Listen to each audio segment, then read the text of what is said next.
ಮುಳಬಾಗಿಲು ನಗರದ ಶ್ರೀ ಬಳೆಚಂಗಪ್ಪ ಸರ್ಕಾರಿ ಶಾಲೆಯಲ್ಲಿ ಡಿವಿಜಿ ಕನ್ನಡ ಸಂಘದ ಅಧ್ಯಕ್ಷರು ಮಧುಸೂದನ್ ರವರಿಂದ ಮತ್ತು ಭಾರತೀಯ ಕಿಸಾನ್ ಸಂಘ ಹಾಗೂ ಅರಣ್ಯ ಇಲಾಖೆಯ ವತಿಯಿಂದ ವಿಶ್ವ ಪರಿಸರ ದಿನಾಚರಣೆ ಮಕ್ಕಳೊಂದಿಗೆ ಆಚರಿಸಲಾಯಿತು. ಮುಖ್ಯ ಅತಿಥಿಗಳಾಗಿ ತಾಲೂಕು ಪಂಚಾಯತಿ ಮಾಜಿ ಅಧ್ಯಕ್ಷರು ಶ್ರೀನಿವಾಸ್ ರೆಡ್ಡಿ, ಅರಣ್ಯ ಉಪವಲಯ ಅಧಿಕಾರಿಗಳಾದ ಶ್ರೀನಾಥ್, ಪಿಎನ್ ಶಾಲಿನಿ, ಮಾಜಿ ನಗರಸಭೆ ಸದಸ್ಯರು ಎನ್ವಿ ಶ್ರೀಧರ್, ನಿವೃತ್ತ ಶಿಕ್ಷಕರು ತಿಪ್ಪಯ್ಯ, ಸೊನ್ನವಾಡಿ ಮುನಿರಾಜು, ವಕೀಲರು ಜಯಪ್ಪ, ಬಿಜೆಪಿ ಮುಖಂಡ ಸತೀಶ್, ಶ್ರೀನಿವಾಸ್ ಬಾಬು, ಗೀತಾ ಮತ್ತು ಶಾಲೆಯ ಶಿಕ್ಷಕರು, ಸಿಬ್ಬಂದಿ ವರ್ಗದ ಹಾಜರಿದ್ದರು. ಪ್ರಕೃತಿಯಿಂದ ಏನೆಲ್ಲವನ್ನೂ ಪಡೆದು ಭವ್ಯ ಸೌಂದರ್ಯವನ್ನು ಹಾಳುಗೆಡುವಲು ಹೊರಟರೆ ನಿನಗೆ ವಿನಾಶ ಕಟ್ಟಿಟ್ಟ ಬುತ್ತಿ. ಎಳೆಯ ಮಕ್ಕಳಂತಿರುವ ಆ ಮರಗಳ ಕೈಕಾಲುಗಳನ್ನು ಕತ್ತರಿಸಬೇಡ. ನಿನ್ನ ಉದ್ಧಾರಕ್ಕೆ ಬಂದ ವರ ಈ ಮರ, ಇದನ್ನು ಮರೆಯದೇನು. ಪ್ರಾಣಿ ಪಕ್ಷಿ ಅಲ್ವಾ, ಇವತ್ತಿನ ದಿವಸ ನಮ್ಮ ಸುತ್ತಮುತ್ತಲು ಇಲ್ಲಿ ನೋಡಿ, ನಿಮ್ಮ ಶಾಲೆ ಮುಂದೆ ಇಷ್ಟು ಚೆನ್ನಾಗಿ ನೆರಳಿದೆ, ತಣ್ಣನೆಯ ವಾತಾವರಣ ಇದೆ. ಅದೇ ಆ ರಸ್ತೆಗೆ ಹೋದ್ರೆ ಏನಿದೆ, ಬಿಸಿಲಲ್ಲಿ ನಿಂತ್ಕೊಳಕ್ಕಾಗುತ್ತಾ? ಕಾರಣ ಏನು? ಗಿಡ ಮರಗಳು ಕಡಿಮೆ ಇದೆ ಅಲ್ವಾ? ಆದ್ರಿಂದ ನಾವೆಲ್ಲ ಗಿಡ ಮರನ ಏನ್ ಮಾಡ್ಬೇಕು? ನೆಡೋದಲ್ಲ, ನೆಟ್ಟು ಪೋಷಣೆ ಮಾಡಬೇಕು. ಎಮ್ಮರಗಳಾಗಿ ಬೆಳೆಯೋದಕ್ಕೆ ನಾವು ಏನ್ ಮಾಡ್ಬೇಕು? ಸಪೋರ್ಟ್ ಮಾಡಬೇಕು. ಈ ಪ್ರಕೃತಿ ನಮ್ಗೆ ಎಲ್ಲವನ್ನೂ ಕೊಟ್ಟಿದೆ, ಆದ್ರೆ ನಮ್ಮ ದುರಾಸೆಗೆ ಈ ಪ್ರಕೃತಿನ ನಾವು ನಾಶ ಮಾಡ್ತಾ ಇದ್ದೀವಿ. ಹೌದಾ ಇಲ್ವಾ? ನಮ್ಮ ವಿಲಾಸಿ ಜೀವನಕ್ಕೆ ನಮ್ಗೆ ಸೋಫಾ ಸೆಟ್ ಬೇಕು, ಕುತ್ಕೊಳ್ಳೋದಕ್ಕೆ ಬೆಂಚ್ ಬೇಕು, ಮನೆಗೆ ಬಾಗಿಲು ಬೇಕು, ವುಡ್ ವರ್ಕ್ ಮಾಡಿಸ್ಕೊಬೇಕು. ಅದಕ್ಕೆಲ್ಲ ಎಲ್ಲಿ ಬರ್ತದೆ? ಮರ. ಈ ತರ ನಾವು ಅವೈಜ್ಞಾನಿಕವಾಗಿ ಮರಗಳನ್ನ ಕಡಿತಾ ಹೋದಾಗ ಏನಾಗ್ತದೆ ಅಂದ್ರೆ ಪ್ರಕೃತಿಯಲ್ಲಿ ಅಸಮಾನತೆ ಉಂಟಾಗ್ತದೆ. ಪ್ರಕೃತಿಯಲ್ಲಿ ಅಸಮಾನತೆ ಉಂಟಾದಾಗ ಏನಾಗ್ತದೆ? ಜಾಗತಿಕ ತಾಪಮಾನ ಹೆಚ್ಚಾಗ್ತದೆ, ಸರಿಯಾದ ಸಮಯಕ್ಕೆ ಮಳೆ ಬರೋದಿಲ್ಲ, ಬೆಳೆ ಆಗೋದಿಲ್ಲ. ಅವಾಗ ಏನಾಗ್ತದೆ ಅಂದ್ರೆ ಸಮತೋಲನೆ ಉಂಟಾಗಲ್ಲ. ಪ್ರಕೃತಿಯಲ್ಲಿ ಸಮತೋಲನೆ ಬಹಳ ಮುಖ್ಯವಾಗುತ್ತದೆ. ಆದ್ದರಿಂದ ನಾವೆಲ್ಲ ಏನು ಪರಿಸರವನ್ನ ಹಸಿರು ಹೊದಿಕೆಯನ್ನಾಗಿ ನಾವು ನಿರ್ಮಾಣ ಮಾಡಬೇಕು. ಪರಿಸರ ಏನು ಹಸಿರಾಗಿಸ್ಬೇಕು. ಹಸಿರಾಗಿಸಿದಾಗ ಮಾತ್ರ ನಮ್ಮ ಉಸಿರಿರ್ತದೆ. ಹಸಿರಿಲ್ಲ ಅಂದ್ರೆ ಈ ಉಸಿರೇ ಇಲ್ಲ.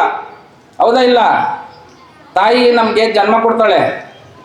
ಗರ್ಭದಲ್ಲಿದ್ದಾಗ ತಾಯಿ ನಮ್ಗೆ ಜನ್ಮ ಕೊಡ್ತಾಳೆ. ನೀವು ತಾಯಿ ಹೊಟ್ಟೆಯಲ್ಲಿ ಇದ್ದಾಗ ಪರಿಸರನ ನೋಡಿರ್ತೀರ ನೀವು. ಆದ್ರೆ ನಾವು ತಾಯಿಯ ಗರ್ಭದಿಂದ ಈ ಭೂಮಿಗೆ ಬಂದಾಗ ಉಸಿರು ಕೊಡೋದು ಮರ. ತಾಯಿ ಯಾವ ರೀತಿನೋ ನಮಗೆ ಮರ ಗಿಡನೂ ಸಹ ತಾಯಿಯ ರೂಪದಂತೆ. ಆದ್ದರಿಂದ ನಾವು ತಾಯಿಗೆ ಎಷ್ಟು ಗೌರವ ಕೊಡ್ತೀವೋ ಈ ಪ್ರಕೃತಿಗೂ, ಈ ಗಿಡ ಮರಗಳಿಗೂ ಹಾಗೂ ಈ ಒಂದು ಸಮಾಜಕ್ಕೆ ನಾವು ಅಷ್ಟೇ ಜವಾಬ್ದಾರಿಯುತವಾಗಿ ಪರಿಸರ ಪ್ರಜ್ಞೆಯನ್ನು ಬೆಳೆಸ್ಕೊಂಡು ನಾವು ಜವಾಬ್ದಾರಿಯಾದಂತಹ ನಾಗರಿಕರಾಗಿ ಈ ಪಣ ತೊಡಬೇಕು. ಈ ವಿಶ್ವ ಪರಿಸರ ದಿನಾಚರಣೆ ಅನ್ನೋದು ಜೂನ್ 5ಕ್ಕೆ ಮಾತ್ರ ಸೀಮಿತ ಆಗಬಾರ್ದು. ಪ್ರತಿದಿನಾನೂ ವಿಶ್ವ ಪರಿಸರ ದಿನಾಚರಣೆನೇ. ನೀವೆಲ್ಲರೂ ಪರಿಸರ ಪ್ರಜ್ಞೆ ಬೆಳೆಸ್ಕೊಂಡು ಗಿಡ ಮರನ ಬೆಳೆಸ್ತೀನಿ. ಇವತ್ತಿಂದ ನೀವು ಒಂದೊಂದು ಗಿಡ ನೆಡಬೇಕು. ನಿಮ್ಮ ಶಾಲೆ ಸುತ್ತಮುತ್ತಲು ಎಲ್ಲೆಲ್ಲಿ ಖಾಲಿ ಜಾಗ ಇದೆ ಅಲ್ಲೆಲ್ಲಾನು ಒಂದು ಗಿಡ ನೆಡಬೇಕು. ಇವತ್ತು 1ನೇ ತರಗತಿ ಮಕ್ಕಳು ಒಂದು ಗಿಡ ನೆಟ್ರೆ ನೀವು ಬಳೆಚಂಗಪ್ಪ ಶಾಲೆಯಲ್ಲಿ 10ನೇ ತರಗತಿವರೆಗೂ ಓದ್ತೀರಾ.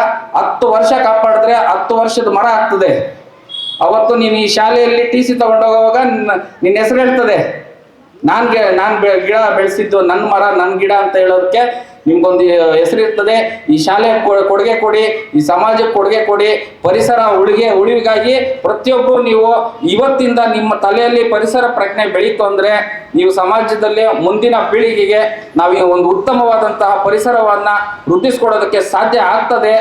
ಆ ನಿಟ್ಟಿನಲ್ಲಿ ನಾವೆಲ್ಲರೂ ಸಹ ಪ್ರತಿನಿತ್ಯ ಪರಿಸರ ಪ್ರಜ್ಞೆಯೊಂದಿಗೆ ನಾವು ಸಾಗೋಣ ಅಂತ ಹೇಳ್ತಾ ಈ ಒಂದು ಪಣ ತೊಡೋಣ.